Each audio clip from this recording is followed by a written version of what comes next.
Hello my dear students, कैसे हो आप लोग। Welcome to our YouTube channel Aspire Academy. Student, आज इस लेक्चर में हम लोग डिस्कस करने जा रहे हैं लाइट चैप्टर, जो आपका स्टैंडर्ड 12 के लिए है। ठीक है, रे ऑप्टिक्स पार्ट है लाइट का, वेव ऑप्टिक्स इसके बाद हम लोग करेंगे। सो आप लोग इससे पहले एक चैप्टर पढ़ चुके होंगे, इलेक्ट्रोमैग्नेटिक वेव्स, है ना।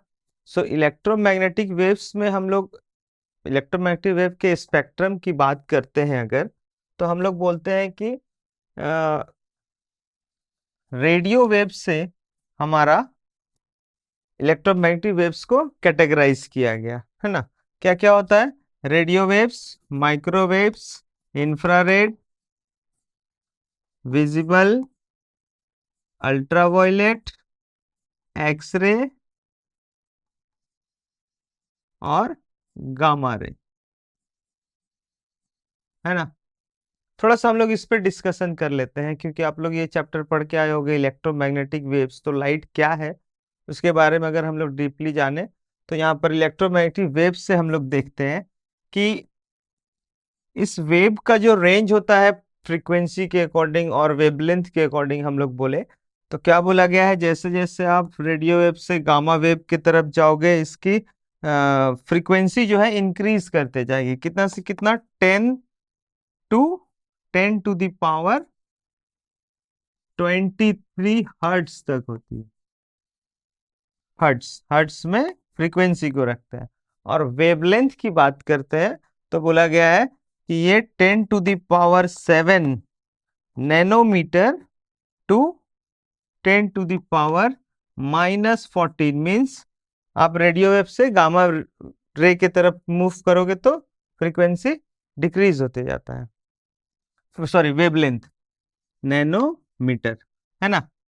सो इसमें से जो ये पार्ट है हमारा, ये सारे कैटेगरीज में बोला गया है कि ये सारे रे जो है इलेक्ट्रोमैग्नेटिक वेव का, इसमें से कोई भी विजिबल नहीं होता है सिवाय हमारा विजिबल रे को छोड़ के, है ना। क्यों? क्योंकि जब हम लोग विजिबल रे की बात करते हैं, जिसे हम लोग लाइट बोलते हैं, इसकी जो वेवलेंथ और फ्रीक्वेंसी होती है, हम लोग बोलते हैं, देखो यहाँ लिखा होगा, क्या लिखा गया है, the visible part of electromagnetic spectrum, visible part of electromagnetic spectrum consists of various colors of wavelength ranging from about 400 nanometre to 760 nanometre.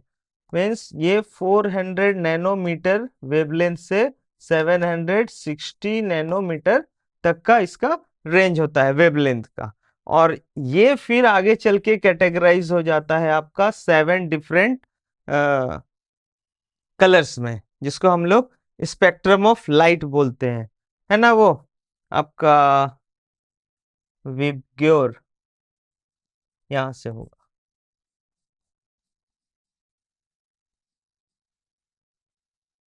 wavelength of red color is greater than wavelength of violet।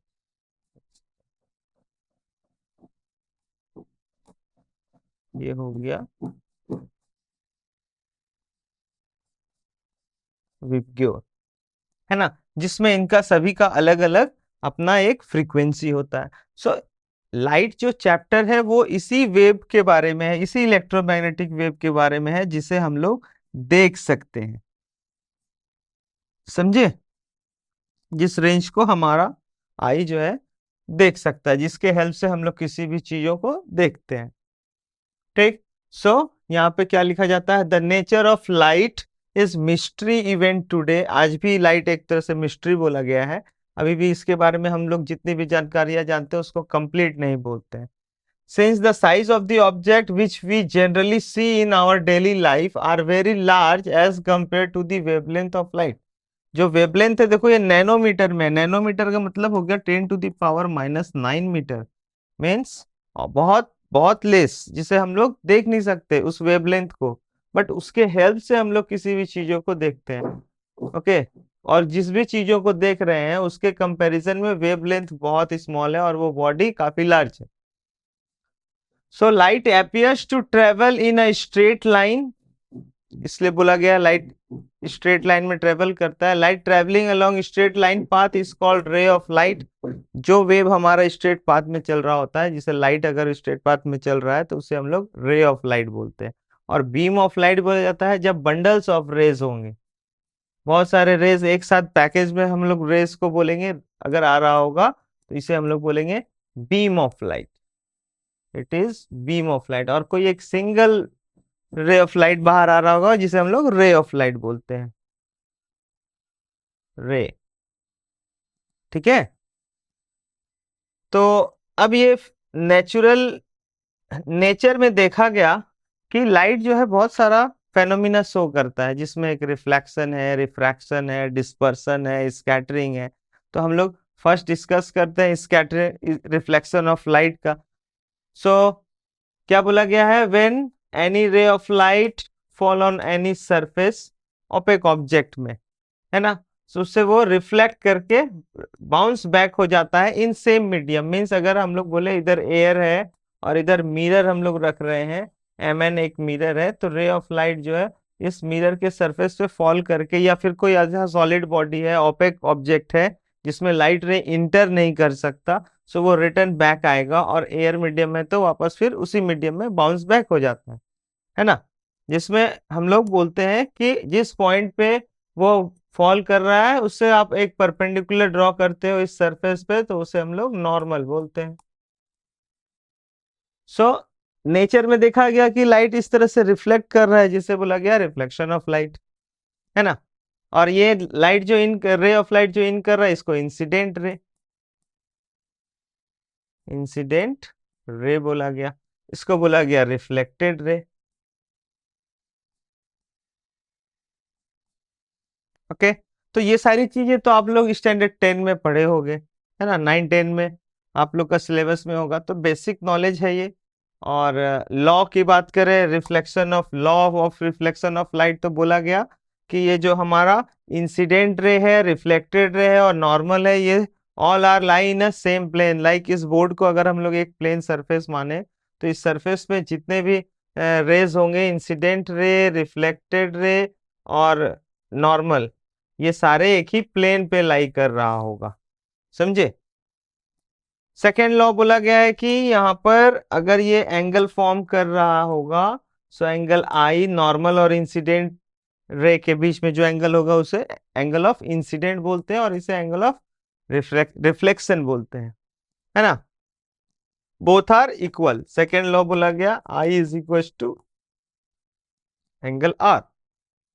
ठीक है। So ये law of reflection है। फिर reflection through plane mirror and properties of plane mirror. Plane mirror में जो reflection होता है उसके अकॉर्डिंग हम लोग प्रॉपर्टीज की बात करें तो देखो, यहाँ अगर आप डायग्राम बनाते हो, plane mirror, incident ray, reflected ray, normal, तो ये हो गया हमारा एंगल आई, ये हो गया एंगल आर। अच्छा, अगर कोई ऑब्जेक्ट हम लोग ले लेते हैं सपोज, तो यहाँ पर दो रे हम लोग बना रहे हैं उस ऑब्जेक्ट को लेकर के, तो ये बैक प्रोसीड किया जाएगा, तो फिर उसका इमेज फॉर्म करेगा। मतलब यहाँ पर आपका ऑब्जेक्ट है, तो यहाँ पर हमारा इमेज है। ठीक है। तो बोला गया कि जो डिस्टेंस होगा ऑब्जेक्ट का, वही डिस्टेंस इमेज का होगा। अगर x मानो तो दोनों इक्वल है एक दूसरे से। और ऑब्जेक्ट रियल है और इमेज वर्चुअल है। क्यों? क्योंकि वो बिहाइंड द मिरर फॉर्म कर रहा है, इसलिए बोला गया कि इमेज इज वर्चुअल। ओके। और तो प्रॉपर्टीज, इमेज जो फॉर्म कर रहा होगा उसकी प्रॉपर्टीज की बात करें तो सबसे पहले बोला गया कि इमेज इज वर्चुअल और इरेक्ट भी होगा, मीन्स स्ट्रेट फॉर्म कर रहा होगा, है ना। नेक्स्ट बोला जाता है कि object distance is equal to image distance. Image जितने डिस्टेंस पे ऑब्जेक्ट होगा उतना ही डिस्टेंस पे इमेज होता है मिरर के पीछे। ये ऑब्जेक्ट फ्रंट में होगा तो इमेज उसके बिहाइंड बनता है उतना ही डिस्टेंस पे, है ना। थर्ड बोला गया it laterally inversed, laterally inverse का मतलब क्या हुआ, अगर आप P इस तरीके से लिखते हो तो इसका इमेज में P ऐसा बनेगा, लेटर का इनवर्स होता है, ठीक है।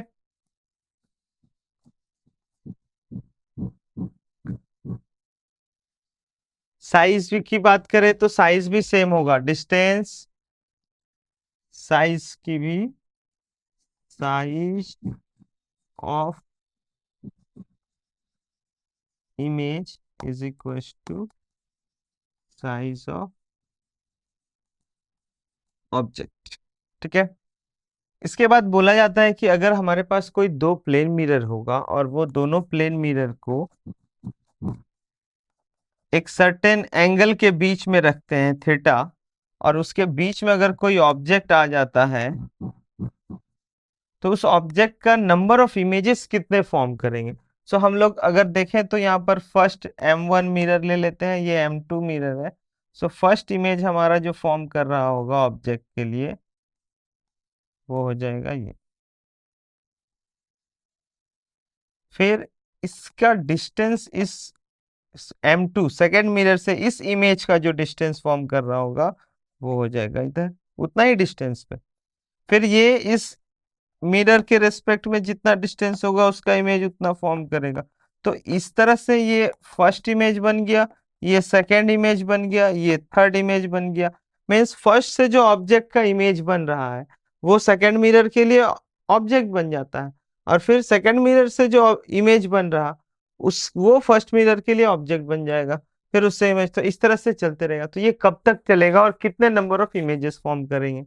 तो बोला गया कि number of images is equals to 360 degree by theta if, condition है इसमें, if it is odd, अगर हम लोग 360 डिग्री एंगल को थीटा से डिवाइड करें दोनों के बीच के एंगल का और वो ऑड आ जाता है तो हमारा नंबर ऑफ इमेजेस उतना ही हो जाएगा। बट अगर ये इवन होगा, number of images is equals to 360 degree by theta minus 1 if it is even, ठीक है। तो ये हुआ नंबर ऑफ इमेजेस फाइंड करने का। नेक्स्ट एक और प्रॉपर्टी बोला गया है मिरर के रिगार्डिंग कि अगर आपके पास ये स्फेरिकल मिरर, देखो यहां डिस्कस कर लेते हैं। बोला गया है कि अगर कोई प्लेन मिरर है,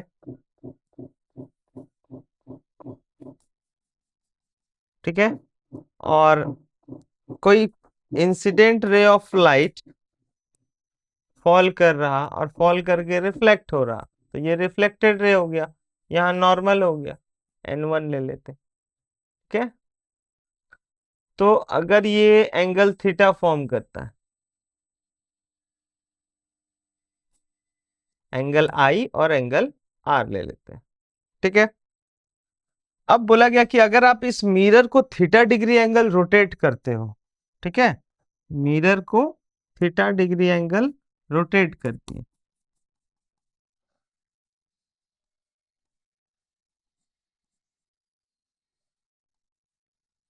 तो रिफ्लेक्टेड रे जो हमारा है, फर्स्ट रिफ्लेक्टेड रे R1, ये इंसिडेंट रे I1 ले लेते हैं। इंसिडेंट रे वही है, इंसिडेंट रे चेंज नहीं हो रहा, तो हमारा नॉर्मल अभी जो होगा वो नॉर्मल यहाँ आ जाएगा। क्यों? क्योंकि अगर ये चेंज हो रहा है 90 डिग्री है तो नॉर्मल हमारा वो भी थीटा डिग्री एंगल चेंज हो जाता है ना, और ये परपेंडिकुलर होता है। अब इंसिडेंट रे कितना हो जाएगा, अब जो इंसिडेंट रे आएगा वो हमारा इंसिडेंट I1 से लेके नॉर्मल N2 तक का बीच का एंगल होगा। ठीक। और ये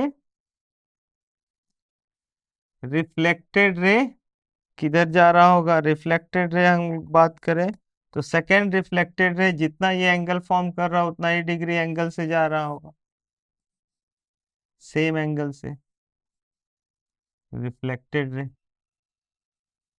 तो बोला गया कि ये एंगल कितना होगा किसके बीच में, रिफ्लेक्टेड रे, फर्स्ट वाला रिफ्लेक्टेड रे और सेकंड वाला रिफ्लेक्टेड रे के बीच में एंगल कितना होगा। मींस जो रिफ्लेक्टेड रे पहले था वो अब कितना डिग्री एंगल टर्न हो रहा है। तो हम लोग बोलते हैं कि इट इज 2 थीटा। कितना टर्न होगा, 2 theta, double of the angle. Okay, इसका प्रूविंग भी आप लोग देख लोगे, कोई बहुत टफ प्रूविंग नहीं है। ओके, सिंपल एंगल के ज्योमेट्री के हिसाब से है ये।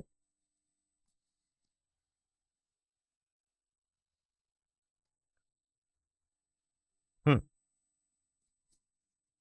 तो कितना डिग्री एंगल टर्न होगा, ये 2 थीटा। अब इसको अगर हम लोग यहाँ कंप्लीटली इरेज कर,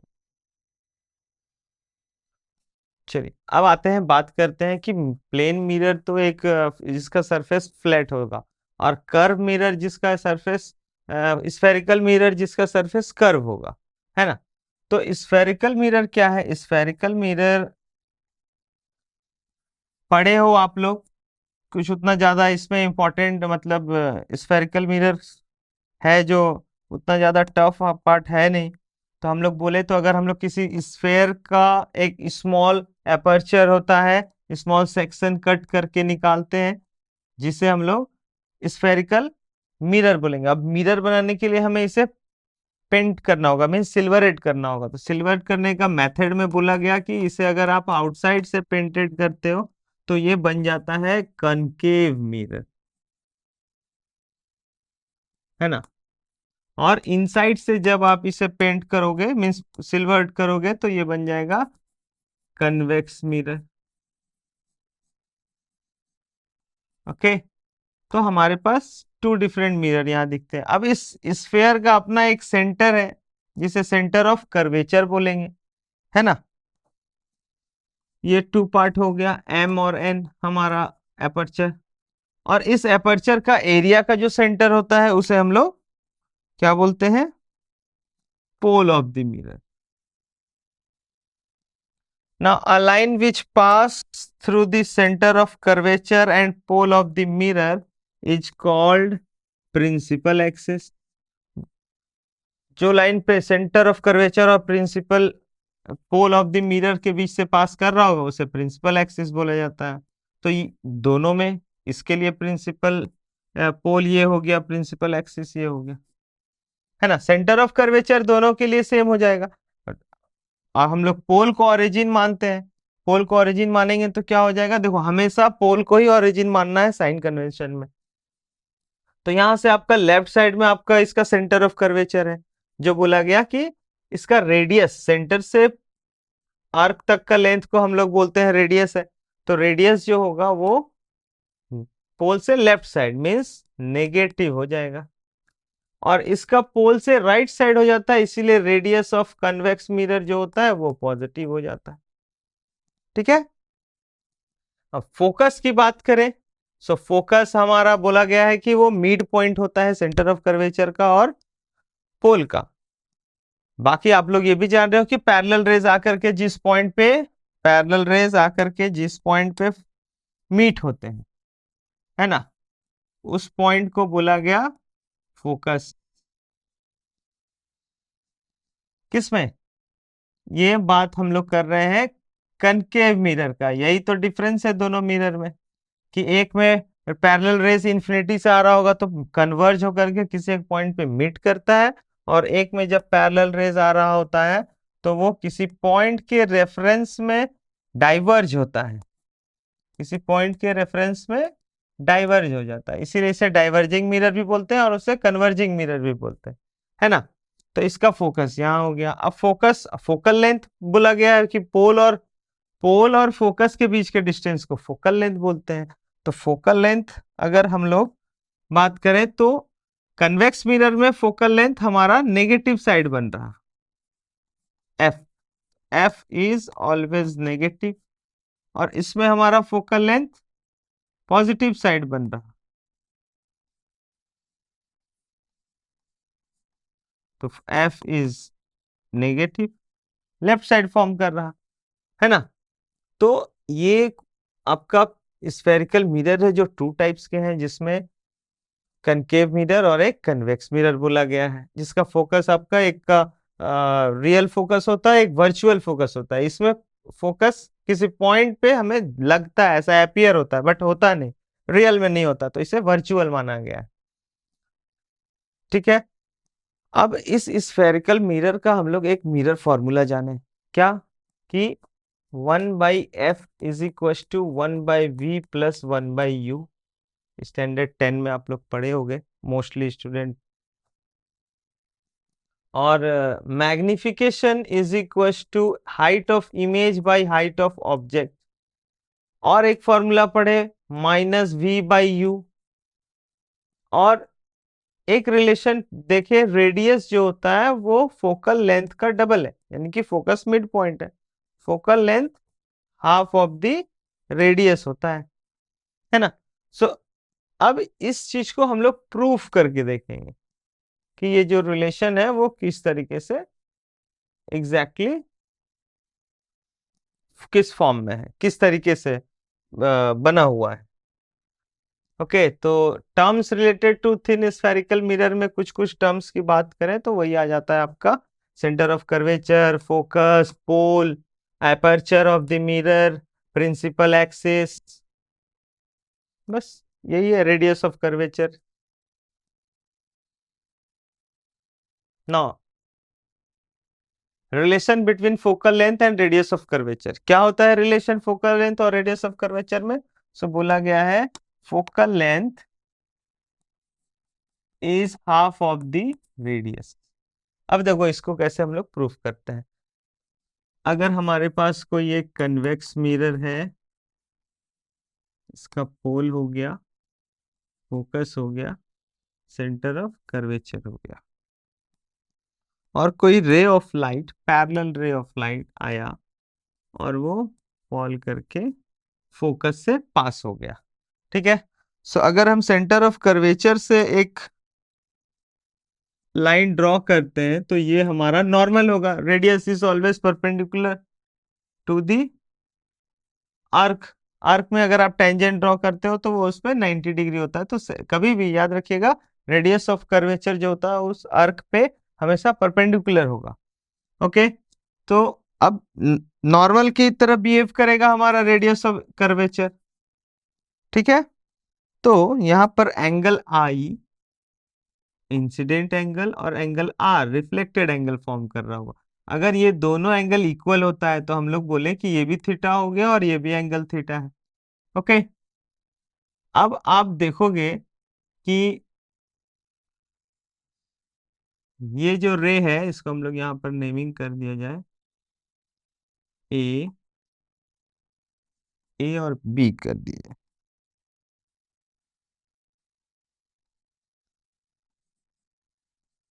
ए बी रे इंसिडेंट हुआ, बी टू सी इधर आ गया, सी नहीं डी हो जाएगा, बी डी हम लोग रे ले लेते हैं। तो सो आप देखोगे angle A B C is equal to angle B C F हो जाएगा। क्यों? क्योंकि ये अल्टरनेट इंटीरियर एंगल्स फॉर्म कर रहे हैं, तो हम लोग बोलेंगे कि ये भी एंगल हमारे लिए थीटा है। अब इसमें ट्रायंगल देखो, in triangle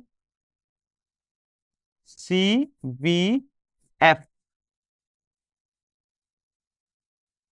C B F में देखोगे तो angle B F P, B F P ये आउटसाइड वाला एंगल, ये एंगल क्या हो जाएगा? ये एंगल एक्सटीरियर एंगल है, किसी भी ट्रायंगल का आउट एक्सटीरियर एंगल जो होता है वो अदर टू के सम का इक्वल होगा, है ना, ये बोला गया है। तो यहां पर ये कितना हो जाएगा, दोनों थीटा है तो थीटा प्लस थीटा 2 थीटा हो गया। अब अगर हम लोग इस बी पॉइंट से परपेंडिकुलर ड्रॉ करते हैं, ये पॉइंट आ गया एम। ओके, तो यहाँ पर हमें दो ट्रायंगल दिखता है। एक triangle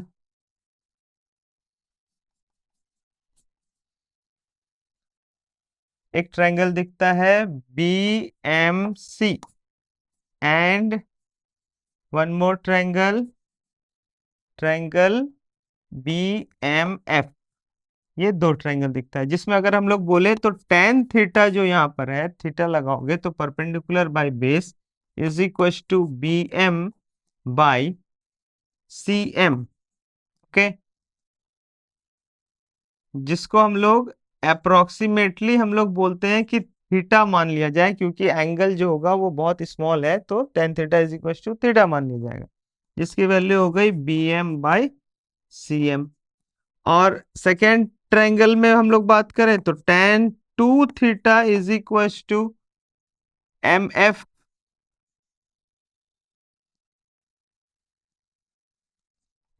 by B M by M F, B M by M F हो जाएगा, है ना। तो ये two theta is equal to B M by M F हो जाएगा। ओके, सो यहां पर हम लोग थीटा का वैल्यू सब्स्टिट्यूट करते हैं, तो आप देखोगे क्लियर क्या दिख रहा है हमें। अगर आप डिवाइड भी करते हो दोनों को, टू थीटा बाई थीटा करते हो, तो यहां पर P M by M F divided by V M by C M हो जाएगा, और ये कैंसिल आउट होकर के आ गया हमारा C M by M F is equal to two. So C M is equal to two M F, ये आ जाएगा रिलेशन। अब यहां पे आप देखोगे तो सी टू एम का जो लेंथ है वो हमारे लिए, एक एम जो होता है वो काफी क्लोज होगा पी का, क्योंकि बहुत स्मॉल एपर्चर है। तो हम लोग बोलते हैं कि पी एम सी एम जो डिस्टेंस है वो सी पी के इक्वल है, मतलब रेडियस ऑफ कर्वेचर के इक्वल है। सी एम किसके इक्वल है? सी पी के इक्वल है, जिसे हम लोग क्या बोलेंगे? It is radius of curvature. और एफ एम जो है वो किसके इक्वल है? एफ पी के इक्वल है। यानी कि एफ पी क्या है? एफ पी जो हमारे लिए क्या बन जाता है? फोकल लेंथ एफ हो जाता है, फोकस हो जाता है। तो यहां पर हम लोग इस रिलेशन में पुट करते हैं, तो सी एम यानी R is equal to F. ये हो गया हमारा प्रूविंग कि रेडियस जो होता है वो डबल ऑफ फोकल लेंथ होता है। इसका मतलब फोकस जो है वो मिड पॉइंट है। ठीक है, सेम हम लोग कनकेव मिरर की जगह कन्वेक्स मिरर भी यूज कर सकते हैं। ठीक है,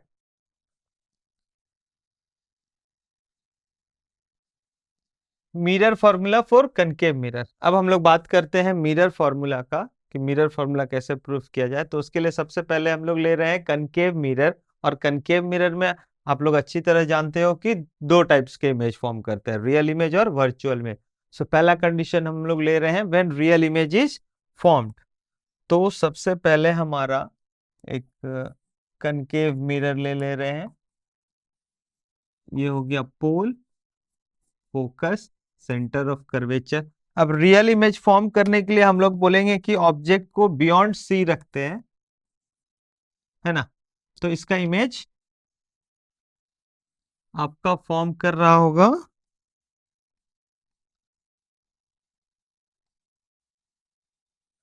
बिटवीन सी एंड एफ पे, है ना। ये आप लोग पढ़े हो अच्छी तरह से। तो सेंटर ऑफ कर्वेचर से रे पास करते हैं, तो ये उसे रिट्रेस करेगा। सो यहां पर हमारा इमेज फॉर्म कर जाएगा। ठीक है, A B, B dash, A dash. ठीक है, और एक रे अगर हम लोग पोल से पास करते हैं तो ये सेम एंगल से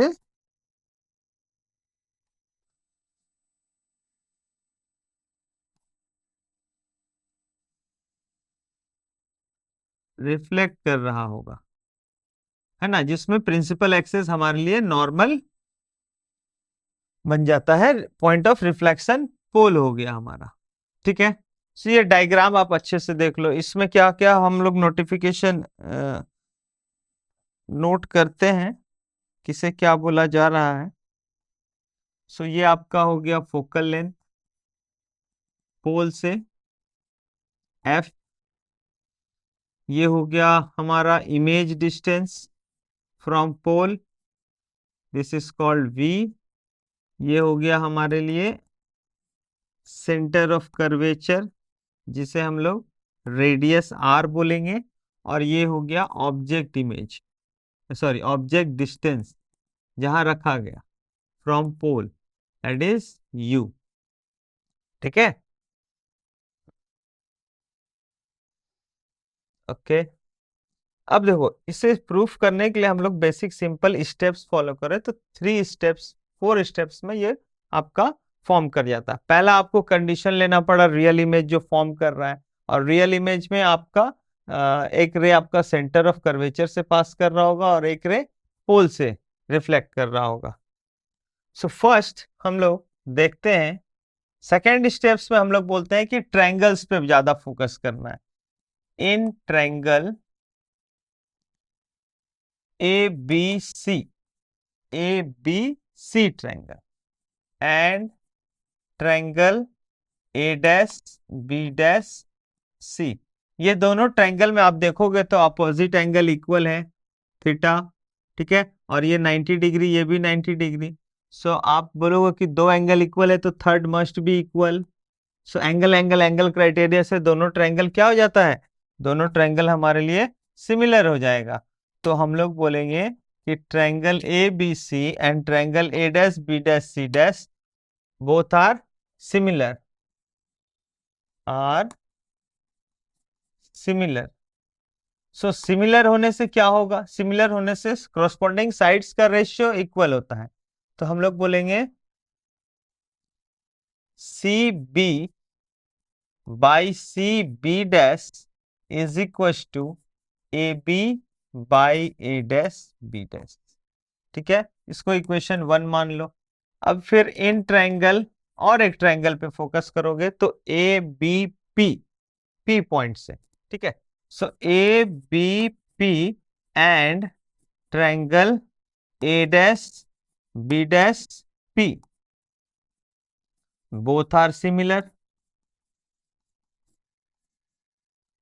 है ना, दोनों ट्रायंगल सिमिलर है। ये 90 डिग्री, ये एंगल आई और एंगल आर इक्वल हो जाएगा, और ये भी 90 डिग्री, तो हम लोग बोलेंगे ये दोनों ट्रायंगल भी आपस में सिमिलर होगा। सिमिलर होने से अब यहाँ पर क्या डिस्टेंस ले रहे हैं, बेस ले ले तो P B, P B by P B dash, P B dash is equal to height of the body ले लेते हैं ऑब्जेक्ट और इमेज का, A B by A dash B dash. ये हो गया इक्वेशन 2। ये सेकेंड हमारा स्टेप्स है। थर्ड स्टेप्स में हम लोग क्या करेंगे, इस दोनों स्टेप्स के इक्वल कर दिया जाए तो from equation 1 and 2, from equation 1 and 2 क्या बोला जाएगा, दोनों A B by A dash B dash का रेशियो है। So C B by C B dash is equal to P B by P B dash. ठीक है, ये हमारा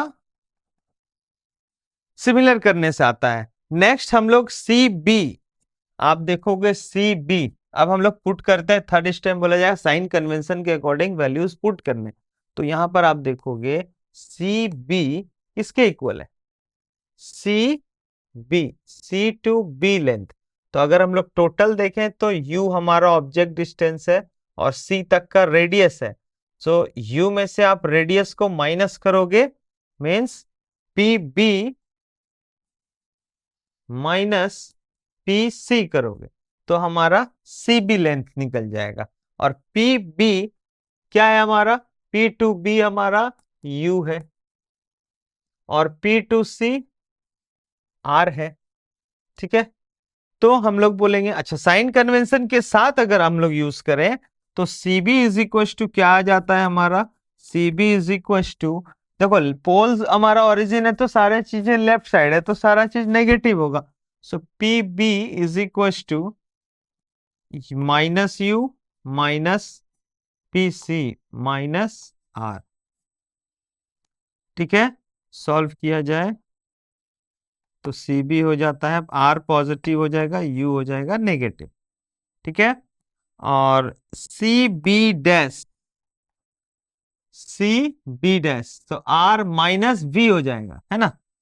सो क्या हो जाएगा, पीसी में से पी बी डैश को माइनस किए,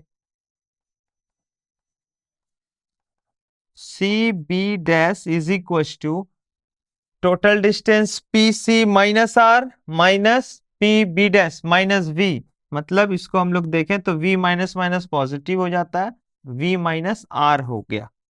ठीक है, साइन कन्वेंशन ऐड करके हम लोग वैल्यू जो पुट कर रहे हैं साइन कन्वेंशन के साथ उसे भी यूज किया जा रहा। ठीक है, और यहाँ पे कौन सा लेंथ है, एक पी बी है और पी बी डैश है। पी बी और पी बी डैश तो हम लोग क्लियर देख रहे हैं कि P B is equal to minus U and P B dash is equal to minus V. अब यहां पे जो रेशियो आ रहा है इस इक्वेशन में पुट किया जाए, therefore C B by C B dash, C B और सी बी डैश है, so R minus U by V minus R is equal to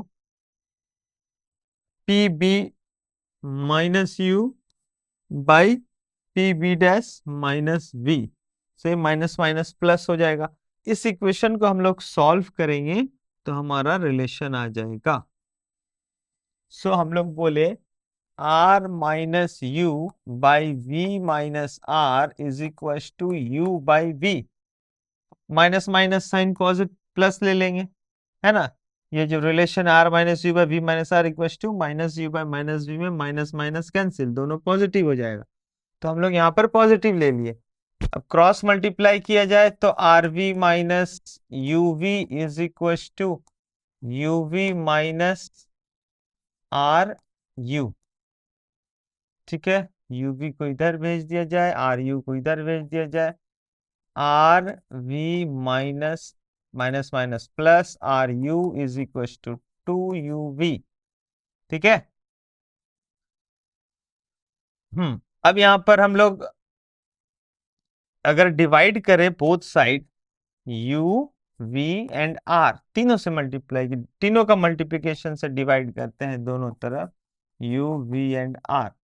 ठीक है, तो क्या आ जाएगा हमारा वैल्यू, ये आ जाएगा 1/u plus 1/v is equal to 2/r,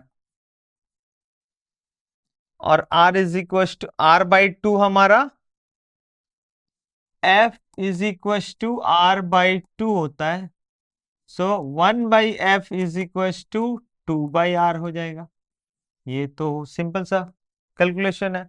so 1/v plus 1/u plus 1/v is equal to 1/f, जो हमारा मिरर फॉर्मूला है, यही इसका प्रूफिंग है। सेम चीज अगर हम लोग यहाँ पर बात करें कि रियल इमेज की जगह वर्चुअल इमेज अगर हम लोग लेते हैं, mirror formula for concave mirror, when virtual image is form, तो वर्चुअल इमेज कब फॉर्म कर रहा होता है, वर्चुअल इमेज हमारा फॉर्म कर रहा होता है जब ऑब्जेक्ट फोकस और पोल के बीच में होगा। ऑब्जेक्ट कहाँ होना चाहिए, focus and pole of the mirror. तो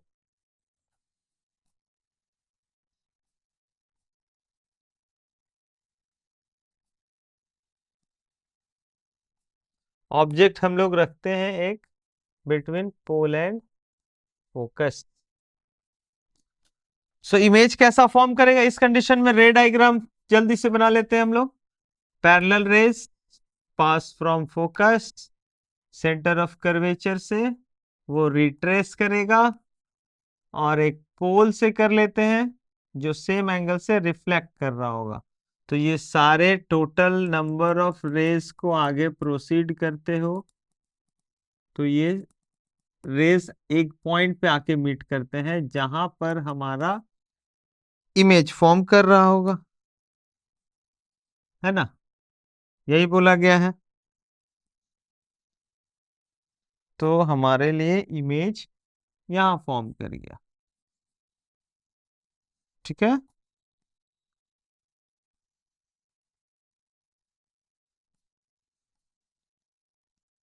जिसका नेमिंग क्या होगा, ये ए है, this is B, A dash point, B dash point. अब देखो यहां भी हम लोग सेम प्रोसेस देखते हैं, हमारे पास सेम ट्रायंगल फॉर्म करता है, एक triangle A B, A dash B dash C, ये लार्ज ट्रायंगल, एक ए बी सी, सेंटर से दो ट्रायंगल फॉर्म कर रहा है और पोल से भी आपका दो ट्रायंगल फॉर्म करेगा, A B P, A dash B dash P. मतलब यहां पर जो हम लोग लिए थे रिलेशन, यहाँ जो ट्रायंगल लिए थे वो पार्ट सिमिलर है, ठीक है। Triangle A B C and triangle A dash B dash C, triangle A B P और triangle A dash B dash P.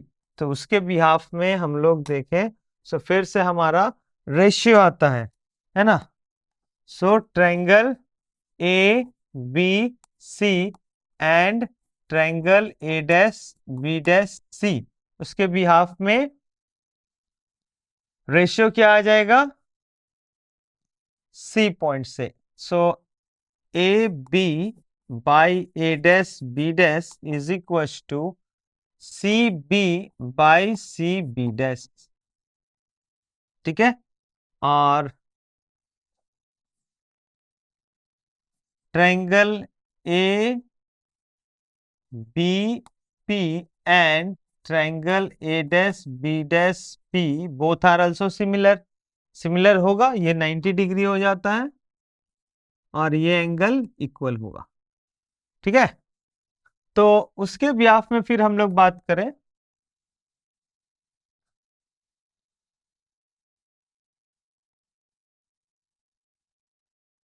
P B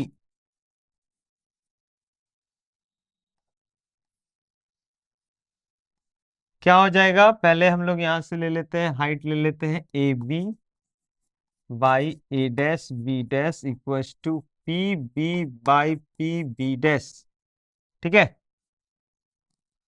तो अब फिर से ये हमारा इक्वेशन 1 हो गया और ये इक्वेशन 2 हो गया। सो यहां पर क्या इक्वल हो रहा है, C B by C B dash, same वही P B by P B dash.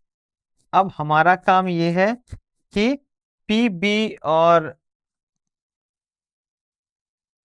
P B dash सारे वैल्यूज को साइन कन्वेंशन में रखना। तो ये हो गया हमारा ऑब्जेक्ट डिस्टेंस u, ये हो गया हमारा इमेज डिस्टेंस v, और ये हो गया फोकल लेंथ f, और ये हो गया सेंटर ऑफ कर्वेचर r, ठीक है।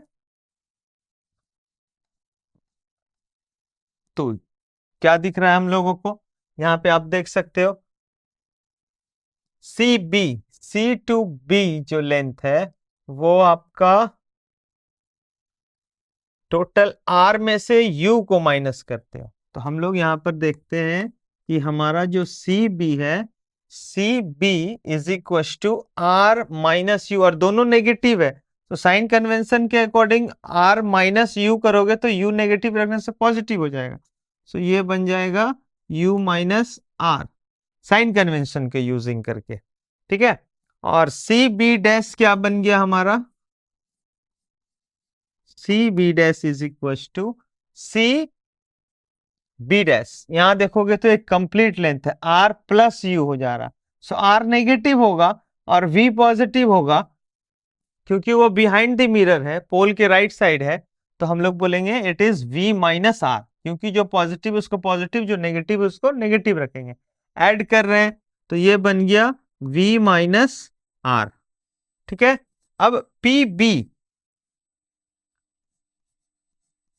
पी बी किसके इक्वल है? P to B object distance minus U and P B dash is equal to P B dash, right side है प्लस वी। ओके, अब पुट कर दीजिए वैल्यू। पुट करते हैं तो हमें क्या मिल रहा है? C B U minus R by V minus R is equal to minus U by V. ठीक है, क्रॉस मल्टीप्लाई कर दिया जाए। U V minus R V is equal to minus U V plus R you.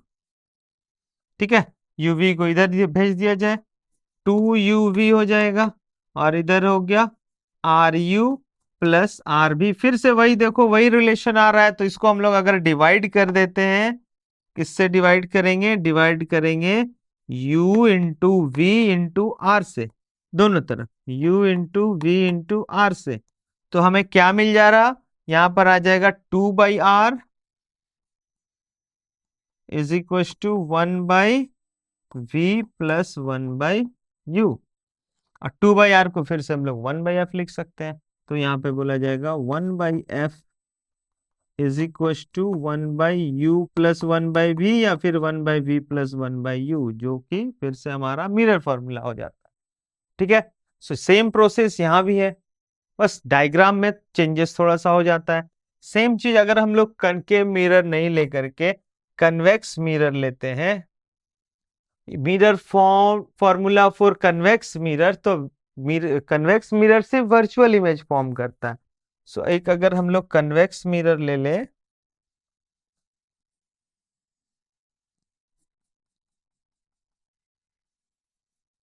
Whole यहां हो गया, focus इधर हो गया, सेंटर ऑफ कर्वेचर इधर, ऑब्जेक्ट आप कहीं भी रखोगे, इमेज इसका वर्चुअल ही बनना है ना। एक ऑब्जेक्ट ले लिए, अब parallel rays passes diverge with respect to focus, diverge हो गया।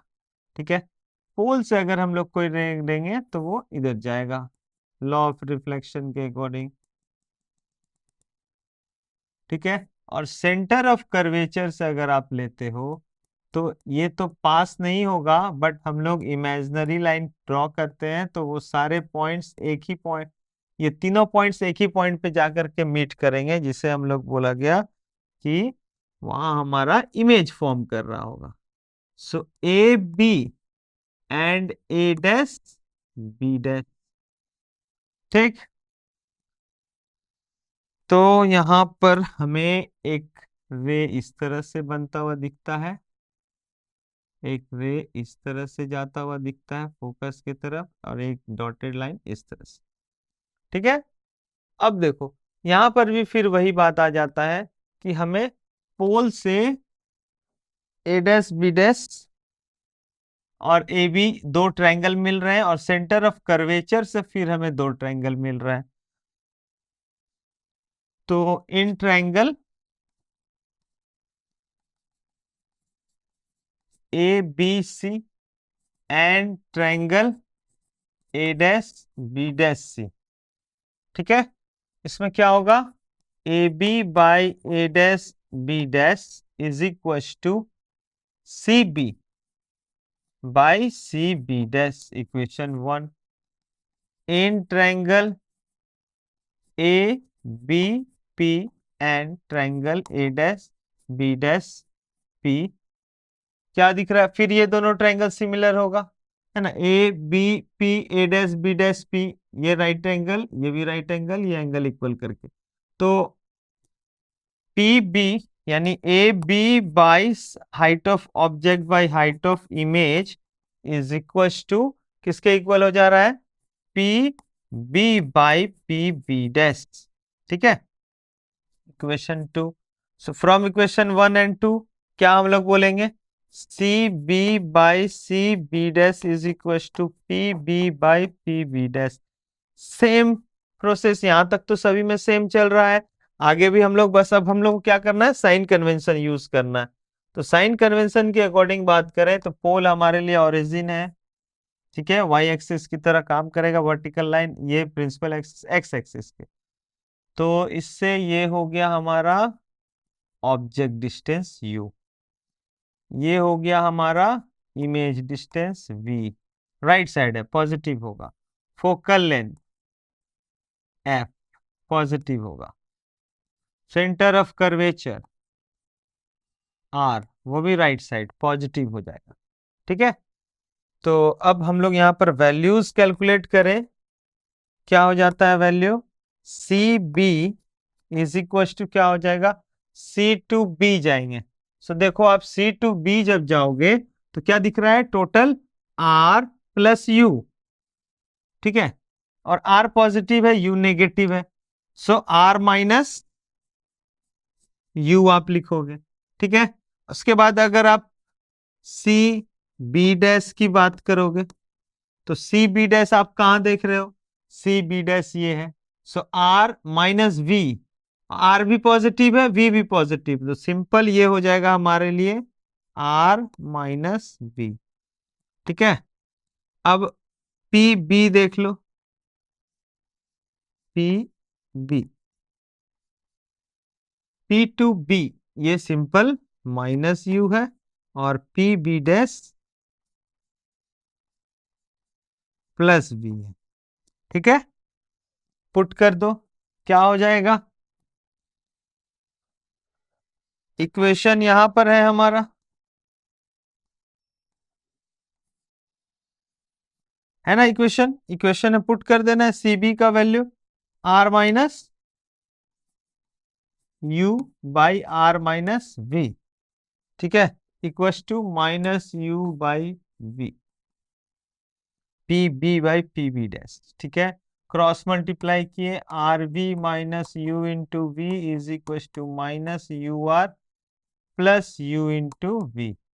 अब यू आर इधर आ गया, R V plus U R is equal to two U into V, और दोनों तरफ u into V into R से डिवाइड कर देंगे, u into V into are.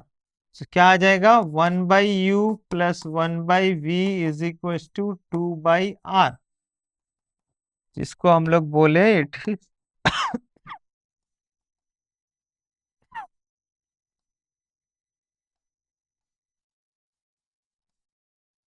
Is इक्व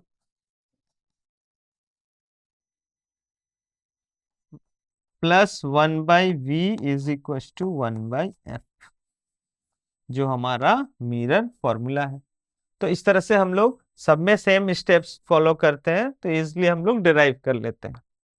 ठीक है, चलिए नेक्स्ट हम लोग बात करें मैग्निफिकेशन की। तो मैग्निफिकेशन में लीनियर मैग्निफिकेशन, ऑब्जेक्ट का जो इमेज फॉर्म कर रहा था, मैग्निफिकेशन ये बताता है कि इमेज कितना टाइम्स इंक्रीज कर रहा है या फिर कितना टाइम्स डिक्रीज कर रहा है। तो कंपैरिजन करते हैं हाइट ऑफ मींस इमेज के साथ ऑब्जेक्ट का कंपैरिजन करते हैं। तो अब कंपैरिजन में हम लोग लेंथ भी, हाइट भी ले सकते हैं, एरिया भी ले सकते हैं।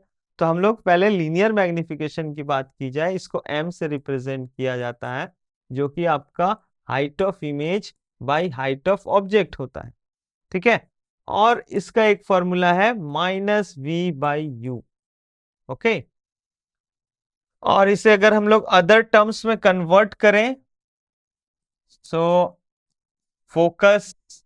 फोकल लेंथ के टर्म्स में, तो 1/u इज इक्वल टू हो जाता है 1/f माइनस 1/v।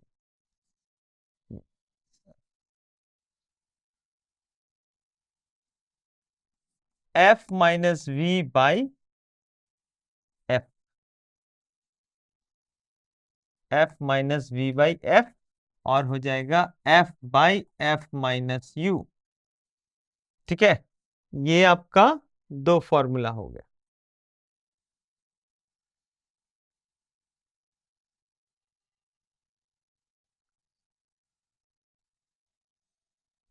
ठीक है, सो ये आपका मैग्निफिकेशन का फॉर्मूला है लीनियर मैग्निफिकेशन में। अब यहां पर हम लोग कंडीशन देखें, सो मैग्निफिकेशन बोलता है, मैग्निफिकेशन बोलता है कि अगर ये greater than m is greater than 1 और m is equals to 1 और m लेस देन 1, 3 कंडीशन है, तब यहां पर height of image is greater than height of object, height of image is equals to height of object, height of image is less than height of object. ठीक है। उसके बाद अब magnification का पॉजिटिव और नेगेटिव दोनों होने के चांसेस होते हैं, तो बोला गया if it is positive and if it is negative.